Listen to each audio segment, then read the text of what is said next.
নমস্কার বন্ধুরা, আমি শিপক দাস, আপনারা দেখছেন সঙ্গে শিপক। বন্ধুরা, এবার কিন্তু খোদ দেশের স্বরাষ্ট্রমন্ত্রী অমিত শাহ সিপিআইএম এর যে মতাদর্শ, সিপিআইএম এর যে চিন্তা ভাবনা, সিপিআইএম এর যে নীতি আদর্শ, সেই নীতি আদর্শ কিন্তু প্রশংসায় পঞ্চমুখ। অমিত শাহ বিজেপির একটি কর্মী সভায় বক্তব্য রাখতে গিয়ে তিনি কিন্তু এই সিপিআইএম এর যে মতাদর্শ, চিন্তা ভাবনা, তার কিন্তু প্রশংসা করেন। কোথায় কোন কর্মী সভায় বক্তব্য রাখতে গিয়ে কি বিষয় নিয়ে সিপিআইএম এর প্রশংসা করেছেন, চলুন দেখে নেওয়া যাক সেই ভিডিও। और कम्युनिस्ट पार्टी ही ऐसी पार्टी है जो एक निश्चित आइडियोलॉजी के आधार पर ऑर्गेनाइजेशन के बेस पर चलती है, जहां डेमोक्रेटिक तरीके से पार्टी का अध्यक्ष भी चुना जाता है और डेमोक्रेटिक तरीके से पार्टी का लेजिस्लेटिव चेहरा भी चुना जाता है। और जब डेमोक्रेटिक तरीके से व्यक्ति का चुनाव होता है तो उसमें कितना स्पार्क पड़ा है, इसके अंदर कितना दमखम है, इसके अंदर कितनी प्रतिभा है, कितनी प्रामाणिकता है, कितनी अपने सिद्धांतों के प्रति समर्पण का भाव है, कितनी मेहनत करने की क्षमता है, इसके आधार पर व्यक्ति ऊपर आता है। और जब परिवार के वहां से तय होता है तो बेटा तो ईश्वर जो देता है वही होता है, वही देश का नेता होता है, चाहे योग्यता हो या न हो। मेरी बात से बहुत सारे लोग देश भर में असहमति। বন্ধুরা, দেখলেন আপনারা সেই ভিডিও, যে ভিডিওতে দেখা যাচ্ছে দেশের স্বরাষ্ট্রমন্ত্রী অমিত শাহ তিনি বিজেপির একটি কর্মী সভায় বক্তব্য রাখতে গিয়ে বলছেন যে এ দেশের মধ্যে কমিউনিস্ট পার্টি একমাত্র পার্টি বা কমিউনিস্ট চিন্তাধারায় একমাত্র চিন্তাধারার সংগঠন, যে সংগঠন কিনা কোনো পরিবারতন্ত্রের মধ্য দিয়ে নেতা নির্বাচিত করে না, কোনো যে নেতার বেটা নেতা সিস্টেম, সেই সিস্টেমে তারা তাদের যে সম্পাদক কিংবা সভাপতি সেই সমস্ত কিছু নির্বাচন করে না। অমিত শাহ বলছেন যে এ দেশের মধ্যে যে বিভিন্ন রাজনৈতিক দল রয়েছে, যে সমস্ত ক্ষেত্রে দেখা যায়, যেমন তৃণমূল কংগ্রেসের ক্ষেত্রে মমতা ব্যানার্জি তিনি নেতা, তিনি ঠিক করে দেন এই রাজ্যের বুকে তৃণমূলের কে বিধায়ক হবে, এমএলএ হবে, ডিস্ট্রিক্ট সভাপতি হবে।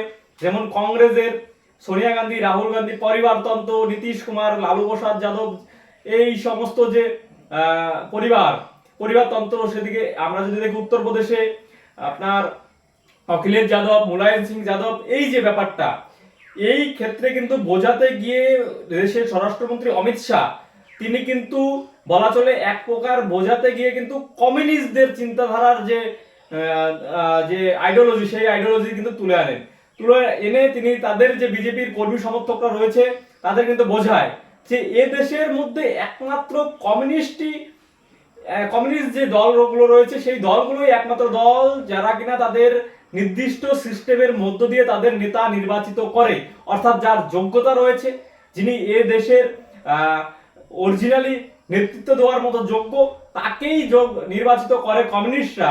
সেক্ষেত্রে কে নেতার বেটা রয়েছে, কে নেতার বেটি রয়েছে, এই বিষয়টি কিন্তু কমিউনিস্টরা চিন্তা ভাবনা করে না। অর্থাৎ যোগ্য ব্যক্তিকে যে যোগ্য জায়গায় বসায় কমিউনিস্টরা বিভিন্ন ক্ষেত্রে, তা কিন্তু এবার অমিত শাহ তিনি নিজে স্বীকার করে নিলেন।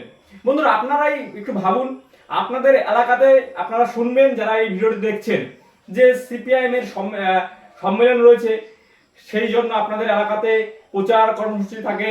সিপিআইএম এর সম্মেলনের মধ্যে দিয়ে এরিয়া সম্পাদক নির্বাচিত হয়, জেলা সম্পাদক নির্বাচিত হয়, রাজ্য সম্পাদক নির্বাচিত হয়। আপনারাই বলুন, আপনারা কি, আমাদের রাজ্যে তো অনেক রাজনৈতিক দল রয়েছে, কোন রাজনৈতিক দলের এমন দেখেছেন যে সম্মেলনের মধ্য দিয়ে সেই নেতা নির্বাচিত হয়েছে সেই দলের? না।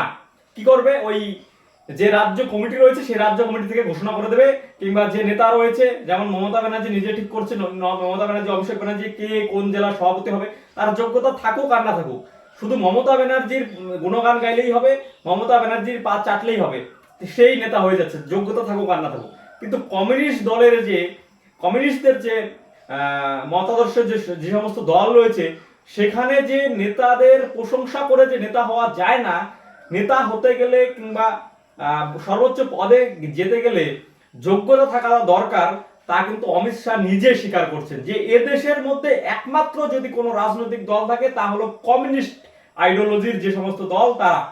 অর্থাৎ পরোক্ষভাবে তিনি ডাইরেক্ট বলছেন যে সিপিআইএম এর যে সিস্টেম, যে টাকচার, সেটা কিন্তু যথেষ্ট ভালো এবং যোগ্য ব্যক্তি যোগ্য জায়গায় পৌঁছানোর মতো একটি জায়গা।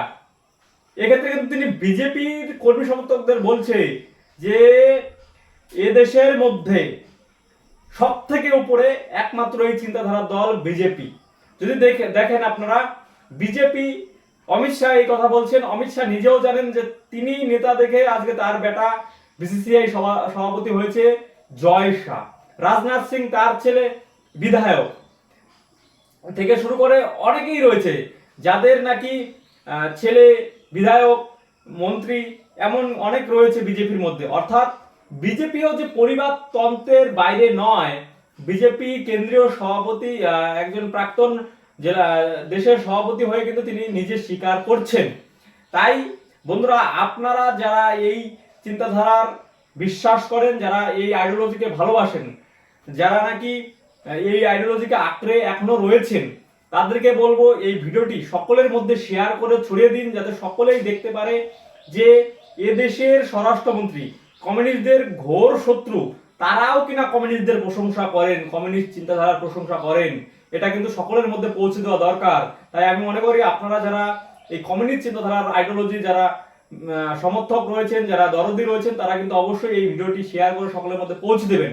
আর যারা এখনো সাবস্ক্রাইব করেননি, তারা অবশ্যই সাবস্ক্রাইব করে এই ছোট্ট চ্যানেলের পাশে থাকবেন এবং নিত্য নতুন ভিডিও কিন্তু আমি আপনাদের সামনে তুলে ধরার চেষ্টা করব। তো আজকের ভিডিও এই পর্যন্তই। কেমন লাগলো অবশ্যই কমেন্টের মাধ্যমে জানাবে। নমস্কার, ধন্যবাদ।